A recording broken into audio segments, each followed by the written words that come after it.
On the show today, my very special guest, palliative medicine physician and educator on life and death and everything in between, Dr. B.J. Miller.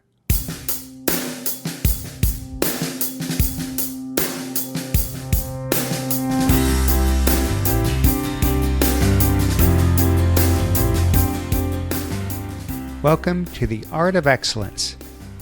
In the words of Aristotle, excellence is never an accident. It is always the result of high intention, sincere effort, and intelligent execution.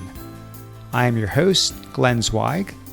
Join me now as I dive into the lives and careers of world-class entrepreneurs, athletes, entertainers, scientists, thought leaders, and explorers to uncover the ingredients to their extraordinary accomplishments.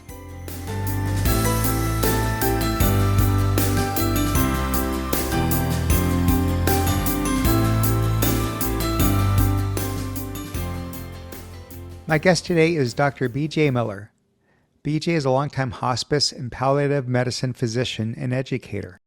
He currently sees patients and families via telehealth through Mettle Health, a company he co-founded with the aim to provide personalized, holistic consultations for any patient or caregiver who needs help navigating the practical, emotional, and existential issues that come with serious illness and disability. Led by his own experiences as a patient, B.J. advocates for the role of our senses, community, and presence in designing a better ending. His interests are in working across disciplines to affect broad-based culture change, cultivating a civic model for aging and dying, and furthering the message that suffering, illness, and dying are fundamental and intrinsic aspects of life. His career has been dedicated to moving healthcare toward a human-centered approach on a policy as well as a personal level. BJ? Yep. Welcome to the show. Thank you, Glenn. Very nice to be with you, my friend. Yeah, it's nice to be with you. Okay, so here's where I want to start. I'm wondering, what does a good day look like for a palliative care doctor? It's not like you're in a position to save lives, I assume, even though I know it doesn't have to be end of life. I assume most of the time it is. So what gives you a sense of accomplishment? Well, let's just pick up on something you just said there. It's so important. Palliative care isn't just end-of-life care. It includes end-of-life care. Hospice, for example, is a piece of palliative care. But for so many reasons, a lot of us are trying to get this work farther, earlier into life, earlier into the experience of illness, et cetera. So just for your listeners, it's such a key point. Palliative care is not simply for the end of life. But whether it's death we're talking about or incurable illness, we are always or almost always dealing with problems that we can't fix per se, which I take to be a key part of your question. So a good day for a palliative care doctor is not necessarily, oh, problem fixed, on we go, hooray. It's a much less prototypically heroic kind of work. We don't swoop in and change a course of history so much. We swoop in and change the experience of history or affect it. So all that is preamble to get to your very good question, which is a good day for a palliative care doc is when we get to interact with people, patients per se, but also their family and their friends and their circle of support. And when anyone or perhaps even everyone in that circle feels a little bit more at ease with their reality, a little less at odds with themselves, a little bit more into their experience, however hard it may be, those are the good days for us in palliative care. That's when it feels really good. It's you get to be around and reflect and nudge and question with someone so that they get right with themselves. And right with themselves meaning like everything that's going on. It's not like I'm happy if I no longer have pain or I'm happy if I can forget about cancer. It's no, I love this life as hard as it is, and I'm glad I am me. It's something like that, Glenn, if that makes sense. It does. So with that, do you ever feel like more than just a doctor, you have this other role, or I shouldn't say other role, it's part of your role, to be this maybe spiritual advisor? I mean, sort of like what a rabbi might do, what a priest might do when someone is at that stage. Do you feel like that's part of what you have to do? Yes. I do. It's interesting you put your finger right on it. I mean, for one thing to say is yes, anyone, whether you're a doctor, nurse, social worker, or chaplain, that's the typical palliative care team. It's just real teamwork. Not any one discipline can do this alone. So, yes, so one thing is to give a shout out to the chaplain, of course, but any team member in palliative care will have an enormous part of their work that is, you might call psychological in nature or spiritual in nature. Absolutely. That's, undergirds just about everything we do. Philosophical in nature, it's sort of finding your way to getting right with yourself, getting right with your life. And for many of us, that means tapping into our belief systems, the sort of mental constructs of identity. How do I see myself in the world? It quickly gets very philosophical, at least, and perhaps spiritual at the most. And so, yes, no matter what your role in this work is, that's often the where you're plying your trade is in that connected zone. Hmm. And so, when there are days where you don't have a great day, Mhm. maybe one would be prone to be frustrated or upset or angry or whatever. Are Mhm. you like, hey, I'm lucky to even be alive? I mean, every day is a good day, or do you take life for granted some days just like the rest of us? Oh, so much the latter. I Hmm. mean, you know, because, right, this is human stuff and we too are humans. And I would imagine you, Glenn, in your work, you're not a palliative care clinician per se, but one way or another, you're probably often in touch with the limitations of any one person's life, the limitations of time, etc. So we in Hmm. palliative care feel that too. I would say, just speaking for myself, whether it's through my own work or through my own personal experience, coming close to death myself, thanks to this sort of vicarious lesson learning I get through patients all the time, these reminders of the preciousness of life, etc., to not take it for granted. Hmm. Maybe I'm a little more redirectable now, given all the tonnage of people pointing me in these good directions. But man, every day, of course, I forget. I get wrapped around all sorts of axles. I get frustrated and all the stuff that, what might seem like sweating the small stuff. Oh, I sweat the small stuff all the time, just Hmm. as much as I ever did. But maybe I'm a little bit more easy to redirect and a little bit more easy. I can pull back on the lens and get that sense of perspective. Hmm. Maybe a little more easily I can forgive myself for somehow not mastering all of this all the time. But yeah, I'm still very much a human being bouncing in and around happiness myself. Yeah. Well, I know hypotheticals are sort of meaningless, stupid, silly, whatever, Hmm. but I still like doing them. Me too. We'll get into the accident later, and of course, the accident had so much to do with how your life would evolve.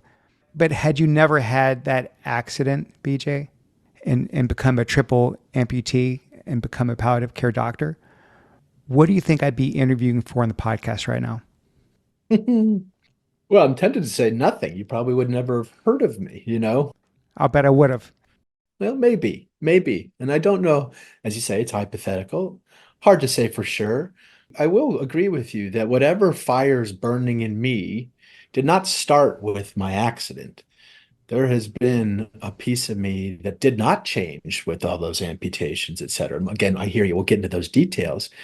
But so maybe you're right. Maybe what you're feeling from me is something that would have found expression, whether through palliative care or some other way. And that expression has something to do with trying to find my way to loving my life and loving being a human being and loving reality and finding a way to participate in the creation of that reality. And in some ways, the means to that end is less important. The means to that end, for me, the bag of tricks I get to work with is medicine on some level. But, it's not about medicine per se. It's a way of being in the world that sees yourself as part of something larger, but that includes you too. And that's the combo that is so important. Bigger than you, but includes you. And so, maybe you're right. Maybe I would have found my way to working from this place, no matter what had happened. But to your good question there, I maybe it would have been as a teacher, maybe it would have been in the Forest Service. Maybe I would have just kind of blindly followed in the footstep of my dad and found my way to sort of business, the Mhm. business world. But I'd sure like to believe the spirit with which I'm infusing my work would have been there and would have come through no matter what the details of the job. Well, you got into Princeton, right? No easy feat. So I assume either you were super driven or super smart, unless there's like a new East Wing of the library made after your family's name. So I assume you were driven towards something. Was that just your internal wiring, or did you have very strict parents, or what drove you back then?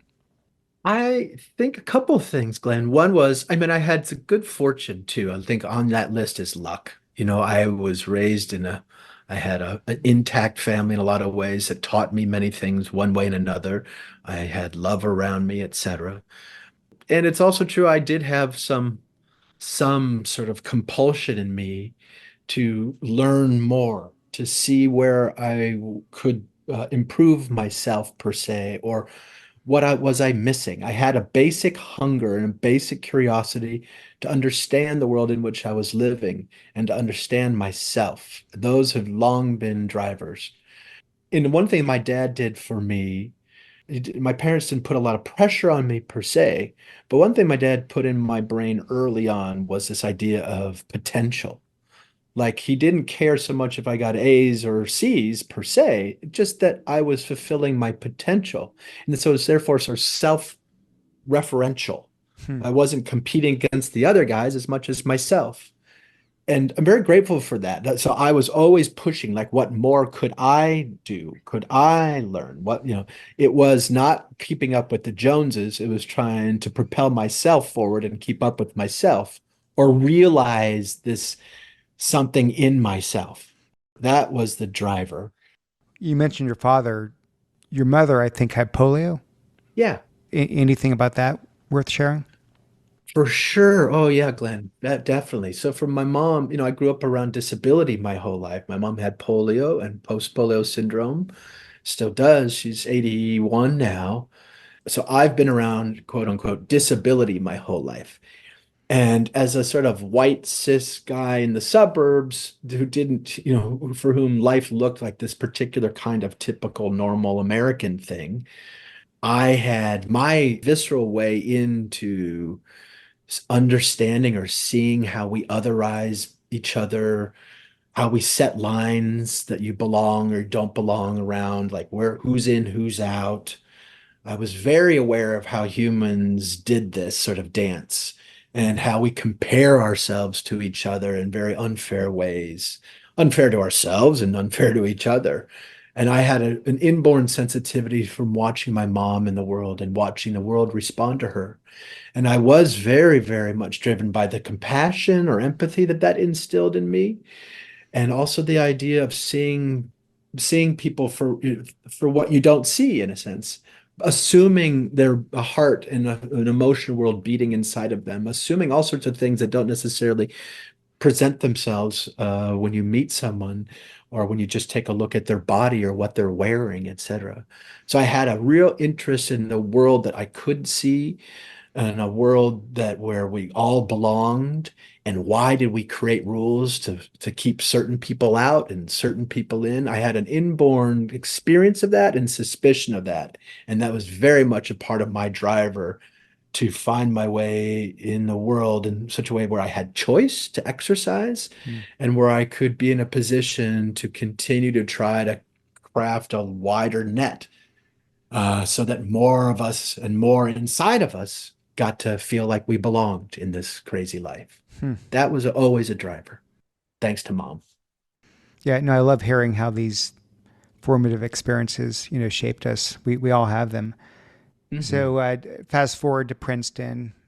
I think you were a sophomore at the time when you had this fateful Hmm. accident. It would change the trajectory of your life. I'm guessing you've told this somewhere between 2,000 and 3,000 times at this point. I'm sure you're sick of it, but would you mind sharing one more time here? No problem, Glenn, honestly. Yeah, I could probably do it in my sleep. And I'm happy to, honestly. It's a big part of my life.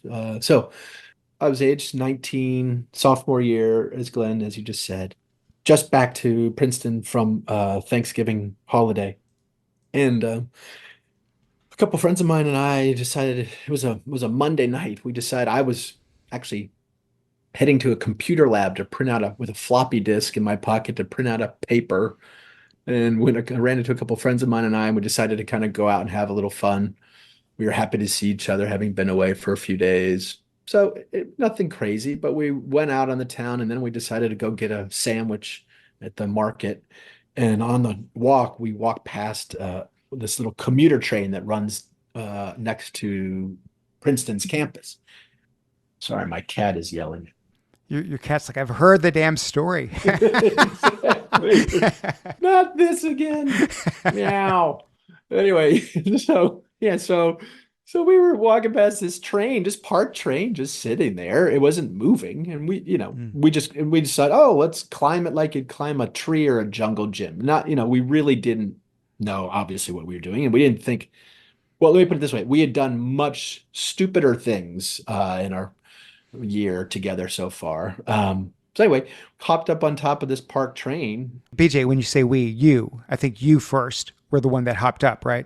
Yes, I went first for whatever reason. And so when I got up on top of the train, there's a ladder, we just climbed up on top felt like a jungle gym or something. Anyway, I had a metal watch on my left wrist. And when I stood up, I got close enough to the power source for the train. The wires ran overhead.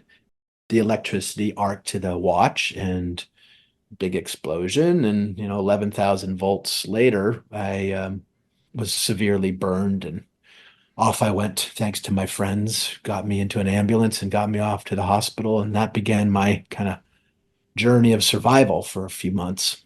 You were in like the burn unit for how long? I was at St. Barnabas Hospital, the New Jersey's burn unit. I was there for about 3 months or so, and then off back to Chicago, where my family was at the time for rehabilitation for a few more months, and then eventually back to Princeton. Do you remember it like it happened yesterday when you tell the story, or is it all sort of a blur? It's all sort of a blur, Glenn, actually. And like a lot of big sort of physical traumas or any kind of trauma, the brain can sort of shut down.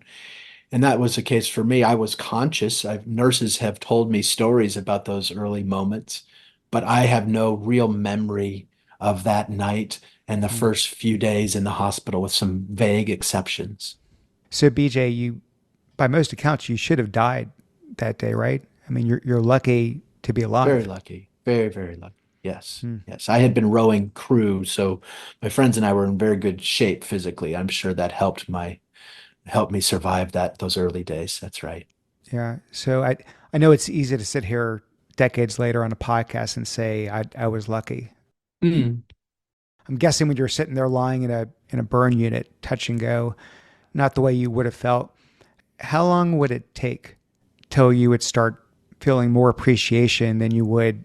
And I'm just projecting, anger, bitterness, Mm.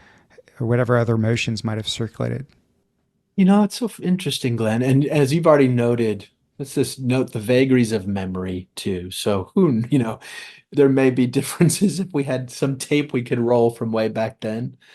But in terms of my own recollection of that experience, maybe for a number of reasons. Thanks to my mother and my whole family system, we were no strangers to the idea that disability happens and bodies do all sorts of things that you might not want them to do. So I didn't, right out of the chutes, I didn't have this sort of threat to my sense of self, Hmm. where I couldn't fathom being a disabled person. I could totally fathom it. I would, so that gave me a huge head start. And it probably allowed me to sidestep a fair amount of resentment and bitterness. I will say I probably, like a lot of folks, there was, gosh, so much going on there. So much, input, including a lot of pain, a lot of physical pain, and a lot of boredom too. You're just sitting there doing nothing for months on end. But I will say, as I look back on that, the sort of appreciation and gratitude and affection for people around me happened very, very quickly. You might say strategically or tactically because I needed them so much. But my brain, I was not doing anything manipulative. All I was aware of it, these nurses, the Mhm. burn techs, my friends, people were showing up for me in ways that made me blush. I couldn't believe how kind, what so many people swarming around me to help. And so the early feelings besides pain were actually ones of appreciation. And Mhm. that was very helpful. And then some moments where I might find, thanks to Dilaudid or just a moment of reprieve, where there was some relief in pain. And the relief of pain, even just a little bit, was so magical. It was like a kingdom of itself that I got to experience. And so I was in this sort of yo-yoing between extreme pains and a modicum of relief. And that relief was so powerful. There was an elation to it. So I had all sorts of emotions swimming around me. I will say the anger, bitterness, sort of self-loathing, self-critique, Mhm. that stuff started pretty early too. But I think it actually came after the appreciation.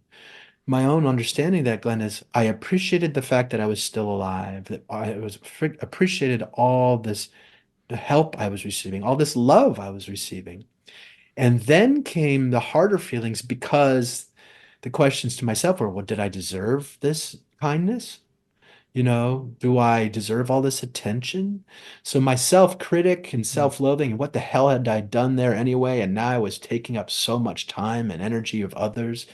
The guilt and all that stuff set in a way, in a response to the kindness I got. Does that make a little sense? Like, Yeah, do yeah. I deserve this? That plagued me for a long time. That do I deserve this kindness? Well, I read that you, at least early on, sort of forced yourself to reframe the situation. That life wasn't going to be extra difficult going forward, but just uniquely difficult, I think were your words. Or that suffering is something we all deal with in our own way. Life is hard no matter the situation. So, just wondering, did you feel that way in your heart of hearts, or were you sort of forcing yourself in hopes that eventually your mind would sort of come to where you were leaning and like a fake it till you make it kind of thing? You know, a little of both, if I'm honest. Hmm.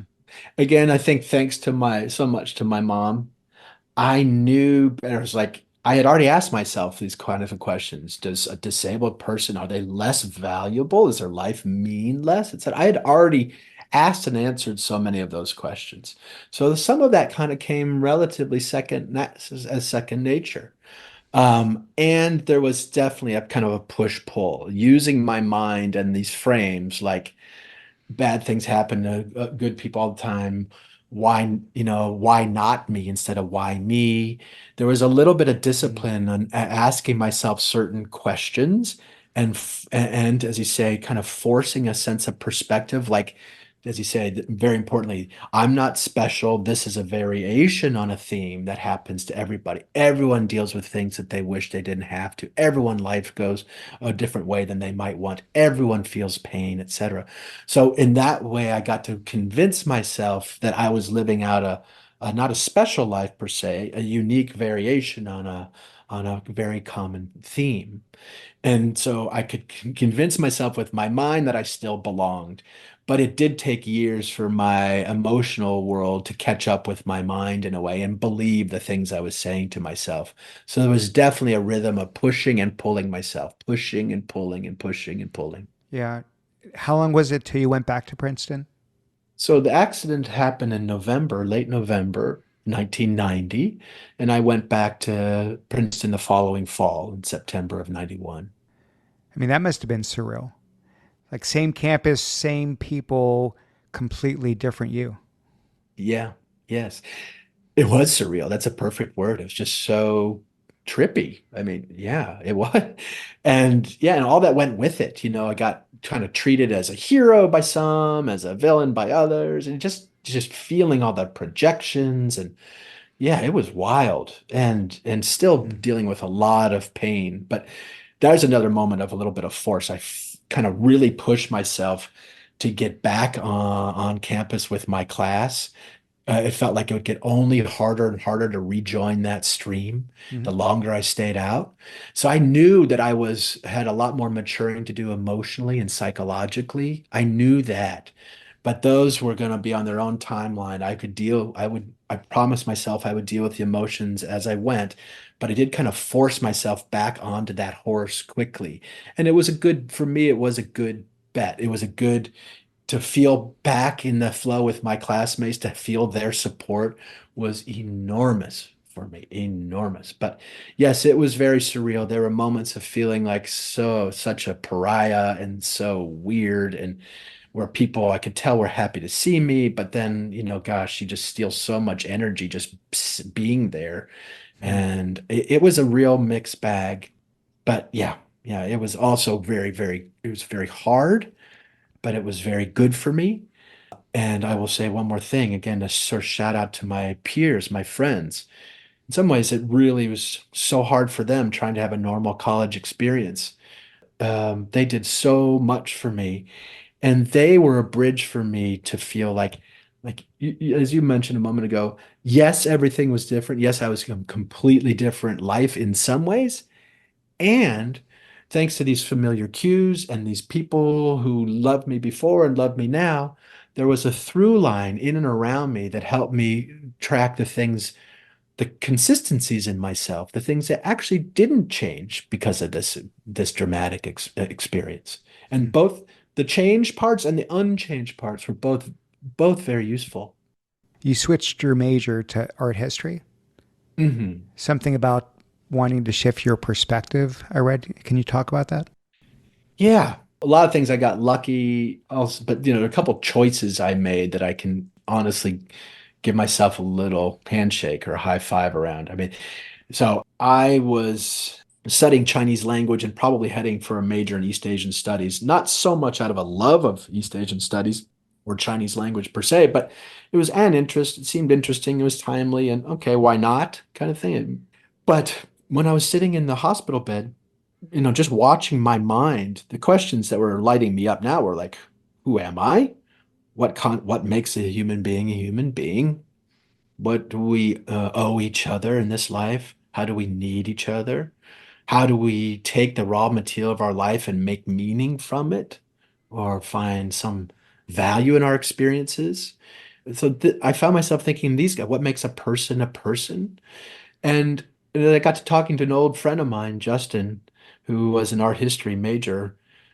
Conversations with him when he would visit were all about philosophy and art and how the art world, the basic enterprise of creating from the material of your life, making something of it for its own sake, not necessarily for utilitarian sake, but for an aesthetic sake or its own sake, the Mhm. value of a piece of art. And that way of thinking, if maybe my life had intrinsic value, not that I could go make something of my life and deserve value, but maybe just the experience of my life, maybe I could make something, whether or not it had any purpose per se, but maybe I could make something of my life that had intrinsic purpose. Maybe I had intrinsic purpose.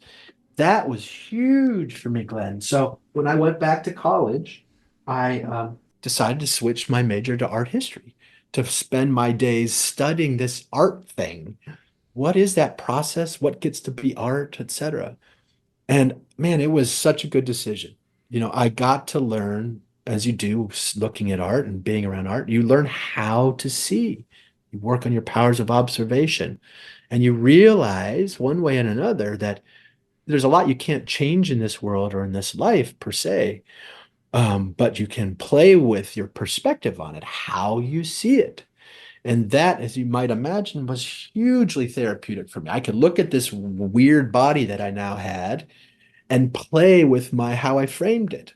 Was I this unlucky sap who lost three limbs, or was I this very lucky guy who had this one beautiful limb? Or, there was a moment in one of my first classes where we're looking at ancient statues. Ancient Greek statues are missing an arm, missing a leg, all this Mhm. stuff just from the vagaries of time. And I just remember sitting there in this room with my classmates. We're looking at these and we're all oohing and eyeing how beautiful these were. And no one was sitting there going, well, that statue would be amazing if it had two arms. Everyone was appreciated for what it was Mhm. now. And I saw Jesus. I saw myself in those statues, and it was just beautifully, directly therapeutic for me. So anyway, back to your question. This was that hunch to study the act of seeing essentially was a very good hunch for me. Hmm. And then you, of course, go on to med school. Yeah, Was the accident, was being disabled part of what drove you to medicine? I'd say practically entirely. I never considered becoming a physician before. That was not on my list. It wasn't much on my list, but it's not like I had some lifelong dream or a family of doctors or anything. No, but you did say your mom, she conveyed compassion and empathy to you. For sure.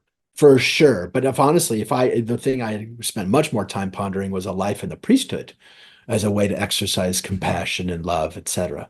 But never medicine until my time as a patient, where I got both, I was saved by this medical thing, but I was also aware of its shortcomings and its limits. So I was tuned in and turned on by both the power of medicine to do amazing things, but also its limitations and how it struggled with the nature of being a human being. So yes, and as a patient, I just when I was thinking of how I could use these experiences directly and make a living from them, medicine lit up as an obvious nominee, as an obvious example where I could work with other people, asking themselves similar questions that I was. I just didn't know if I could do medicine or would actually like it at all. But anyway, I it was the one thing that lit up as it was as a high bar. I benefited from the low expectations. I didn't have a lot of pressure around me. Mm-hmm. And I set out to try this medicine thing, figuring that on a hunch, that might be a great way for me to make meaning from my experiences. Mm-hmm. And eventually it was. It took a while. Yeah. Did the hunch include palliative care, or did palliative care come later? No, palliative care came later. Okay. I had never even heard of palliative care. Figured I'd go into rehab medicine Hmm. and work with others in similar situations that way.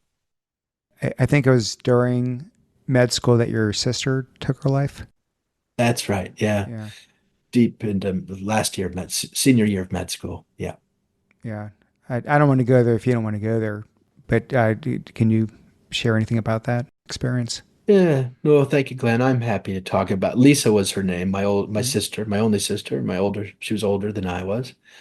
She took her own life, as you mentioned, in 2000. And I was a senior in med school, and that moment, boy, there's so much to say about Lisa and about her own life and death. But for now, I'll just say, in some ways, when that happened, that helped me. I was actually in the process of dropping out of medicine. I had, like many people go into medical training, you come in with a lot of ideals, and then there's the actual practice of medicine, which is sadly, it can be markedly different. Mhm. So I was deep in my own disillusionment with practice of medicine, was not loving the idea of rehab medicine at that point, had yet to discover palliative care. And then hearing my own sister, I couldn't even, it was demoralizing in all kinds of ways. But most directly here is I couldn't even help my own sister. What am I doing signing up to try to be of service to others in this world? I can't even help my own sister. So for that lent a sort of demoralized sense to things. But I was already in this disillusioned sense with medicine. I was already talking about giving it up. So in some ways, it affected my course and nudged me a little bit away from medicine in some ways, but I was already there. It was through conversations with my dean. I dropped out of the match for rehab medicine, but my dean said, I was going to obviously finish med school. I only had a semester left to go, but she convinced me to do my internship, the first postdoc year, as a better, and then I could put medicine down and do whatever I wanted because Mm. it's easier to jump back in if you've done that internship year. And so I'd been away from home for a long time. I went back. My parents were in Milwaukee. I decided to do my internship there, kind of recongeal the family unit now with my sister gone, spend some time with mom and dad, and just get this internship thing out of the way. But during the course of that internship, I stumbled into an elective in palliative care. The Medical College of Wisconsin happened to have a really good program in palliative medicine. So I did an elective in it, and within the first day, I had fallen deeply in love with this field. Wow. Well, I guess you owe everything to your dean. Yeah, I definitely do. That was Dean Loser and Dean Papadakis both gave me that advice, and I'm very grateful for it. So, as you're learning to navigate, you're obviously navigating medicine and that whole field, while you're also, I assume, navigating your own life, this new body, the the BJ 2.0, if you will. And over time, you'd regain your confidence. I call it confidence, where you would stop using these standard issue coverings for you've got I don't know what to call it, like sort of a stump where the amputation Hmm. happened in your arm, and foam covers that a lot of people use for the prosthetic legs. Hmm. You didn't want to hide anything anymore. You no longer had any shame or discomfort, I take it. I'd love to hear about what seems like a personal transformation that you went through. Yeah. So slowly over the course of years, thanks for all the things we're talking about here, the support of others, some basic curiosity in myself, and a reality, this reality with these injuries that was so one of its gifts was that I couldn't forget it. I couldn't pass. I couldn't put it behind me per se, which kept me dealing with it, working with it, engaging with it. And it here ultimately then, of course, is me, is my life. As much as my life was hard and as painful as it was still my life, and it was the only one I had, and I was very aware of that. So over months and years, I got a little bit more, a little farther down the road of accepting this as my life, being into it. I remember I used to spend some time in the mirror just looking at myself, trying to get acquainted with this body, less surprised by it. And I would say things like to myself, this is my life. This is my life. This is my life. This is my life. This is my life. And I would just change the where I put the accent and just constantly reminding myself that this was it. This wasn't a detour from my life. This was my life. And it took a while. I didn't want it to be my life. But you know what? In a lot of ways, before my accident, there was a lot I didn't want to be my life too. There's a lot of through lines.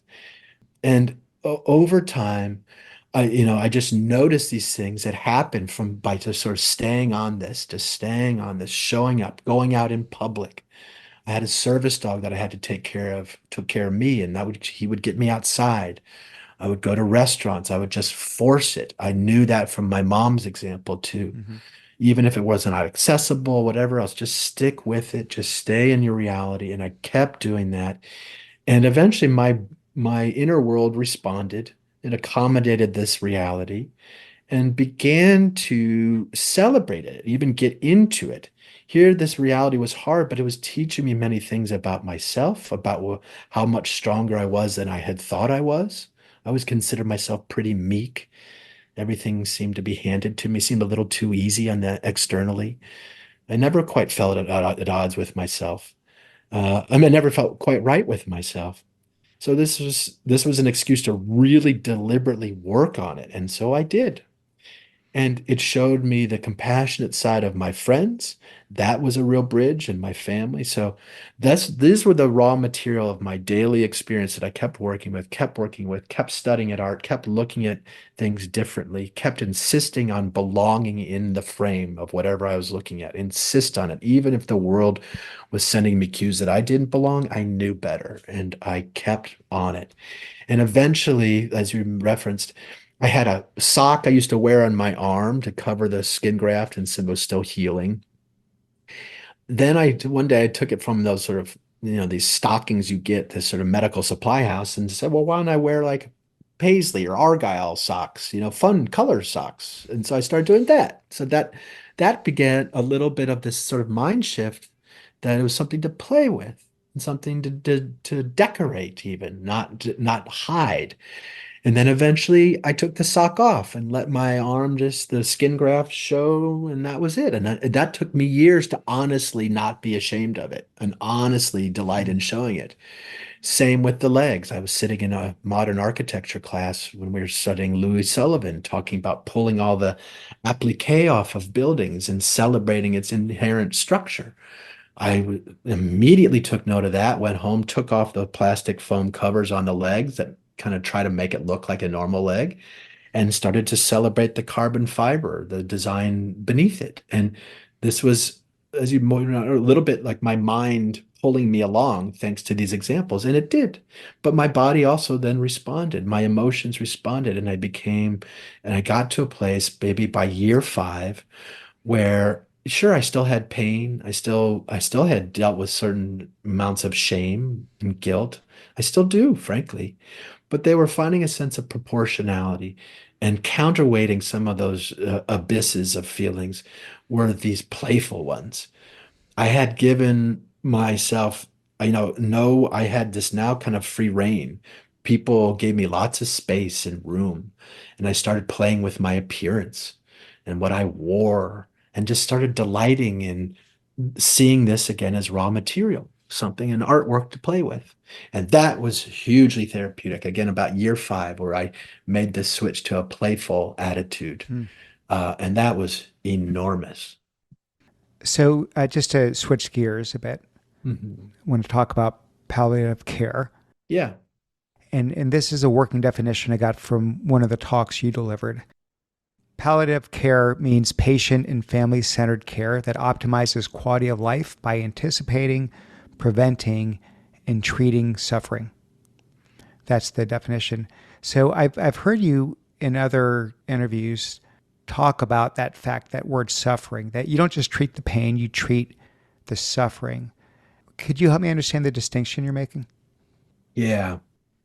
Suffering is sort of is a lot of us who spend time thinking about what the heck is suffering. You come to know it as this sort of total experience. Cicely Saunders, a woman who's credited with divining sort of modern hospice in the 60s in the UK, her phrase was total pain. In other words, that let's just say you broke an arm or you had whatever the source of pain, discomfort per se was, if it's big enough or lasts long enough, you watch what that pain can do to a person. It can shift their identity. It can blunt or accentuate their emotional world. It can change how the world looks at them. There's all these knock-on effects that come with big or lasting pain. And that gets at suffering, this subjective experience of pain. So suffering, for a lot of people is this sort of psychological, emotional, social experience of pain.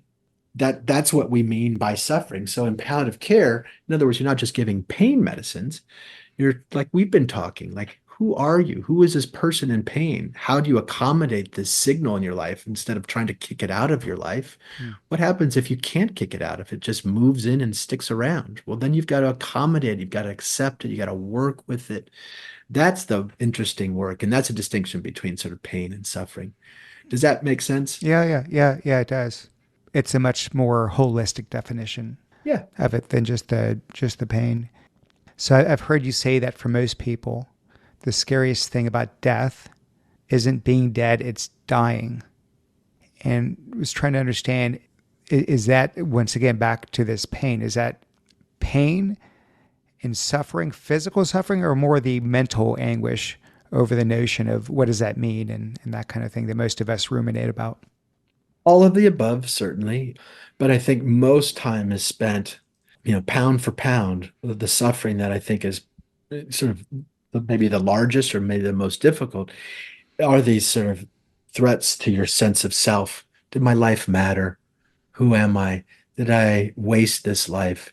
Did I love well? What did I miss?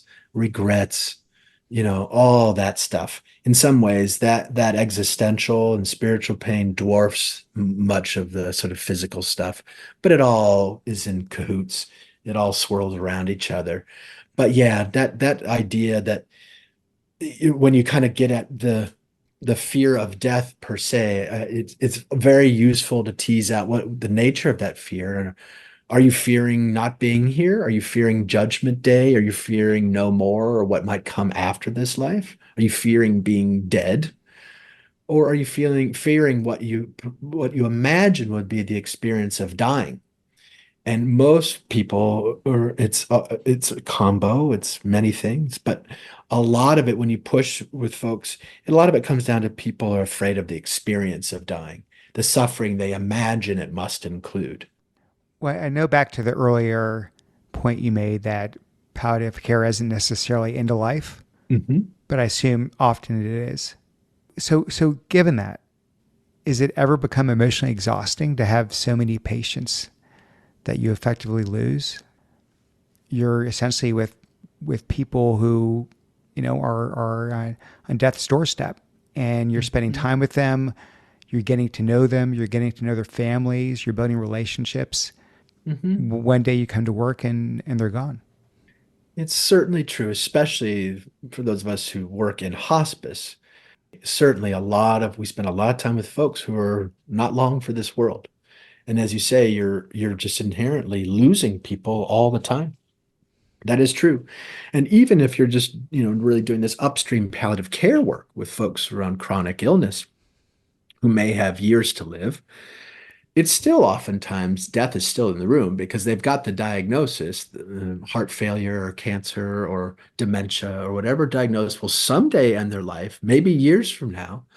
But the virtue of that diagnosis being in the room, death is sort of in the room. So one way or another, you're dealing with death a lot. And Mm-hmm. to your point, that means you're losing people a lot, one way or another, and or you're with people who are suffering a lot in ways that you can't fix. The source of the suffering isn't leaving. This is not a curable situation. So therefore, you're sitting with a lot of suffering that you just can't change. And so whether it's loss of the patient per se in terms of their death, or being with people who are losing themselves, one way or another, you're around a lot of suffering, a lot of loss. And yes, absolutely, it takes its toll, Glenn. You bet it does. Of course it does. But I must also say, part of how one handles that is within that context, there's also tons of there are hilarious moments, awkward moments, fun moments. You can maybe imagine how the sort of the theater of absurdity that happens oftentimes in and around healthcare, just colostomy bags breaking at all the wrong moments, or whatever it is. It's just things get weird and wild, Mm-hmm. and it becomes a world in unto itself that is not in any way. I want to be clear with your listeners. Yes, there's a lot of hardship and heartache in it, and there's a lot of joy and beauty too. You start learning how these come together as a package. If you don't really know the depths of sorrow, you ain't really going to know the peaks of joy. And you start seeing these things as a package deal. And so while we're around disproportionate amounts of suffering, we also get to see these insights into wonderful meaning making and joy and awe and connection too. That's a huge part of what buoys anybody doing this work. And I'll say, but also to give the credence to your question, which is true too. I don't want to be Pollyannish. It is Mm-hmm. very hard. Your frame of reference gets a little out of whack. You're with 10, 15, 20 people a day in these situations. Well, then you've got to really watch yourself. And self-care in this work gets very, very tricky. And it's ever a work in progress. Burnout is a big, big thing in this field. Hmm. What are your thoughts on euthanasia? Well, aid in dying or medically assisted dying, what used to be called physician assisted suicide, is legal now in 10 of our 50 states, Mm-hmm. I believe is a recent number. So if you qualify, in each state's laws are built on Oregon's law, the first state to make this legal, which was in the 1997. So in these particular states, if you have a terminal illness, 6 months or less to live, and if you are suffering intractably in some way, and if you are compos mentis, that you have decision-making capacity, then you can apply for and get lethal medications that you would take on your own volition at the hour of your choosing to end your life. It's a way to legally hasten your own death. And I will say that it's controversial stuff. It's these are big, huge questions about the state's responsibility and what do we owe each other and what is medicine's responsibility to protecting life, and does hastening death challenge a prospect of protecting life? These are huge questions. I will say my field has been very ambivalent about it, tried to stay relatively neutral or out of the conversation for a long time to my own chagrin and others, by the way, it feels like it's a little bit of a cop out. But now that we're several years into some of these laws, I think a lot of us are much more comfortable with it, myself included. So, in answer to your question, I am in support of these laws. I've been the physician of record for several people who've chosen to hasten their own deaths.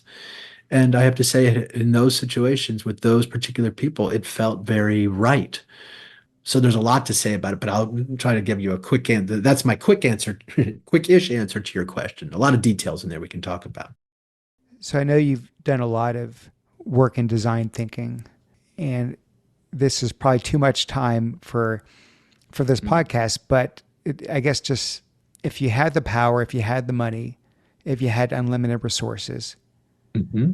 to design the perfect end of life setting, environment, hospice setting, and I know there's no one size fits all, granted, Yeah. but based on the most common denominator of what you think would best accommodate the majority of needs, can you paint a picture of what that would look like? Specifically, a place to die, like a hospice house. It could be a place, it could be a way it's handled, even in one's environment, but clearly you feel like the system is broken Yes. and we need to do a better job. And I'm just curious, are there two or three areas where they're just low hanging fruit of what we can do to make it a much better experience? Yeah.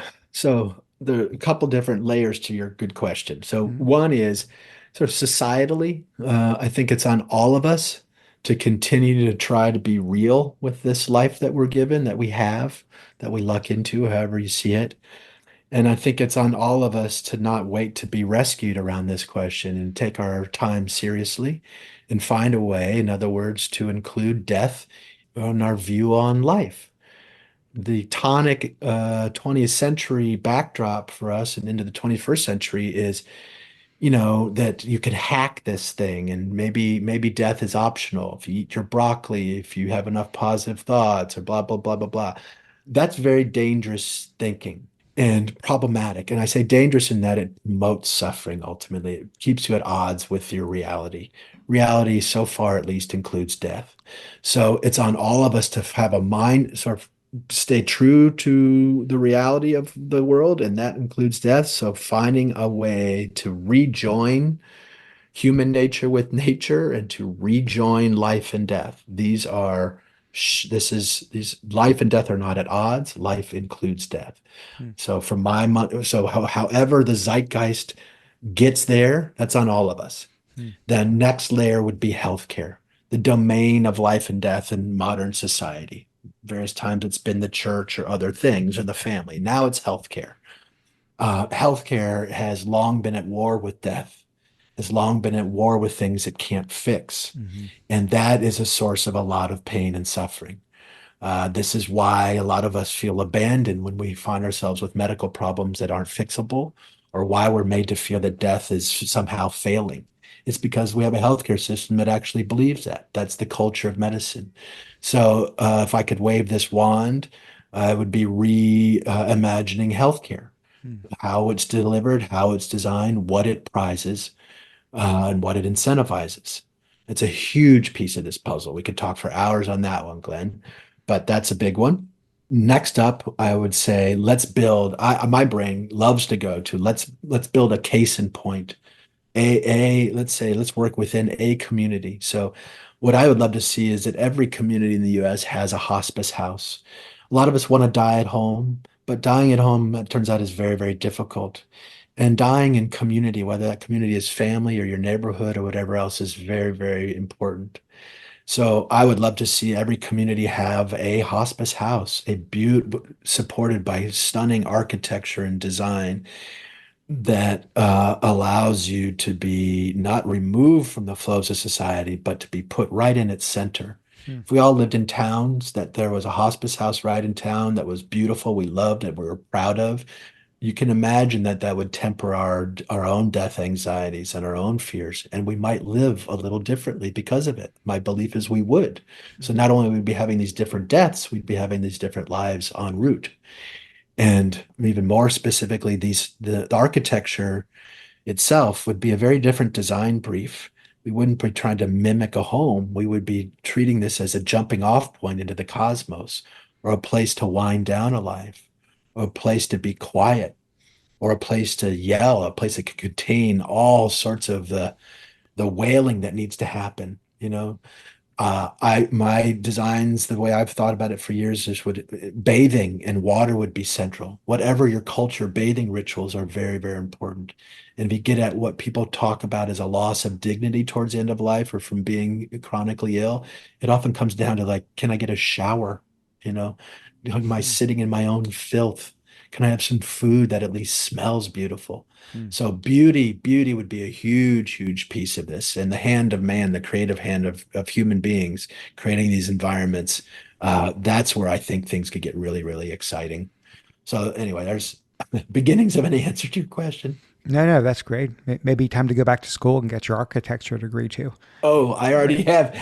There's an architect already out there in the world I want to work with who to do this. Michael Murphy is a guy. I love architecture and design, and I know better. I'll work with someone who's brilliant in that direction. Gotcha.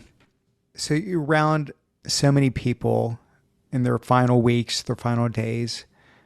Curious what themes you hear reflecting back in their lives.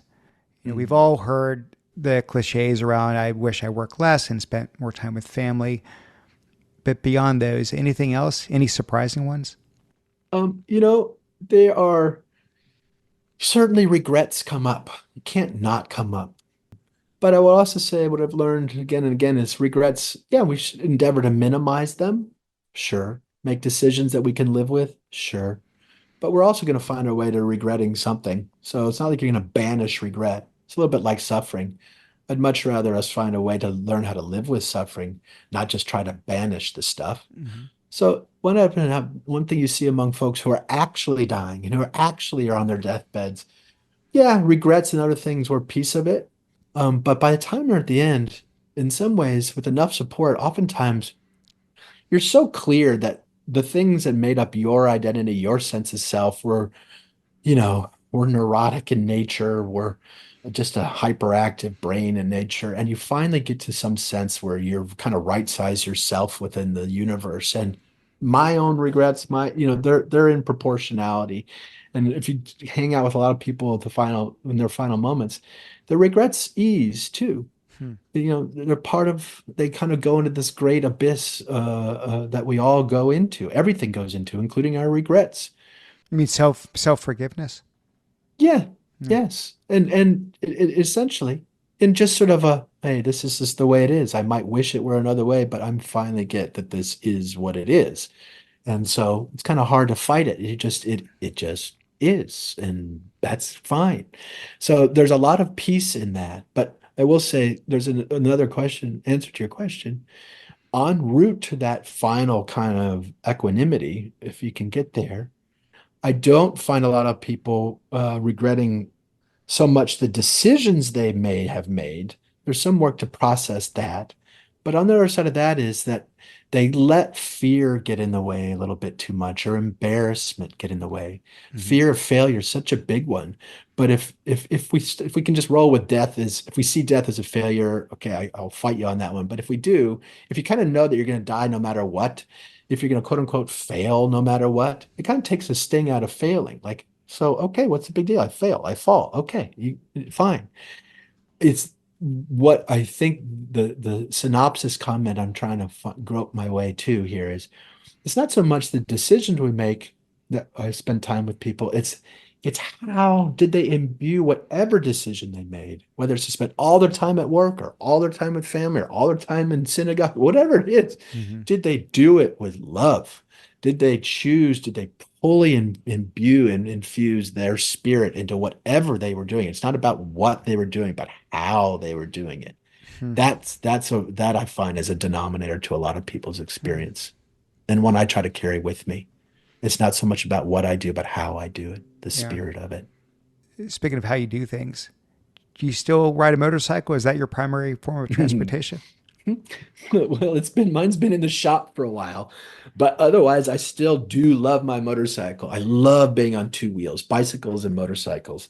I also love driving my car. Ever since losing my feet, I think I'm extra in love with transportation modes. Now, BJ, you do know motorcycles are dangerous. No kidding. Really? No way. Is it kidding aside? I mean, is there some degree of, like you said, once it's like you sort of accept you were so close, Mhm. you were so close, and so that can either turn someone as far away as possible and take nothing but precautionary steps the rest of their lives, or you can say, you know what, life is so short. I'm lucky to be Mhm. here. I'm going to do where my heart takes me, and danger and risk be damned. Is that sort of the latter?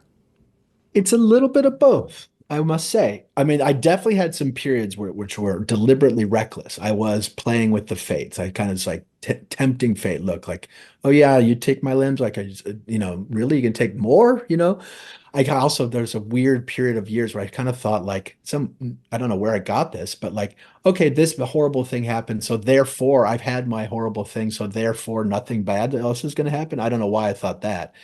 But ultimately, I landed in a place where I'm a little less ruled by fear, a little more ruled by love and just the thrill of any experience, of an experience. So I am more apt to try things that might be considered dangerous, and I'm more apt to be thoughtful in how I do it. So I don't shy away from dangerous things, but I do them thoughtfully as best I can. Now, that's where I've arrived. So it's a little of both. Are there any of these thoughtful, dangerous things in your bucket list? The only thing that might be considered dangerous on something I'd really like to do, never mind learning to continue to bring my certain spirit to whatever I'm doing, I'd still like to jump out of an airplane at some point. And that's Mm-hmm. probably considered dangerous. I'd still like to continue driving motorcycles and cars in a very fast way. Mm-hmm. So there's still some things I'd like to do that might be considered dangerous. But for the most part, I'm 50, almost 53 now. Danger has kind of lost its appeal to me too. Danger for its own sake is a little bit boring to me now too. So, Mm. no, not much left on my list. Yeah. When my younger son turned 18, he came to my wife and I and said, for my birthday, I want to be able to jump out of a plane. And I said, absolutely not. That's risky. It's dangerous. All it takes is one bad parachute packing, and that's it for you. And he looked at Hmm. me. He says, "But Dad, I thought you jumped out of an airplane once." I said, "Son of a bitch." So anyway, he's yet to do it, but I know it's coming soon. It's coming soon. BJ, we wrap with this question: the art Hmm. of excellence. That's the podcast you're on, of course. You think of that word excellence. What comes to mind? Hmm. Loving fully. And I won't say fearlessly, but fear is in its place. I think excellence has to do is again, I'm gonna keep pointing us back to this spirit versus the outcome or the product or the achievement per se here or the piece of produce. For me, the excellence is in the spirit. In other words, a jerk can make a very beautiful thing. I'd struggle to call that excellence. To me, there's a religion here around the how, not the what. So back to your question, for me, the excellence that I would seek is the spirit with which I do just about anything. And in a word, that would be loving. Hmm. Wow. You're very professorial. I don't know if anyone's ever told you that, but if you weren't doing what you're doing, you could go back to Princeton and you would have the room. This is I feel like I've been a student in your class. Thank you, BJ. Thank you for doing what you do, because I think people like you are what make the world go round. And kudos for how you've devoted your life. I love the story, and so nice to meet you. Thank you, Glenn. Man, it's such a pleasure being with you. Thank you for doing this. This is the stuff that makes the world go round is talking with folks like you and doing it out loud in the world. So thank you, buddy. Thank you so much.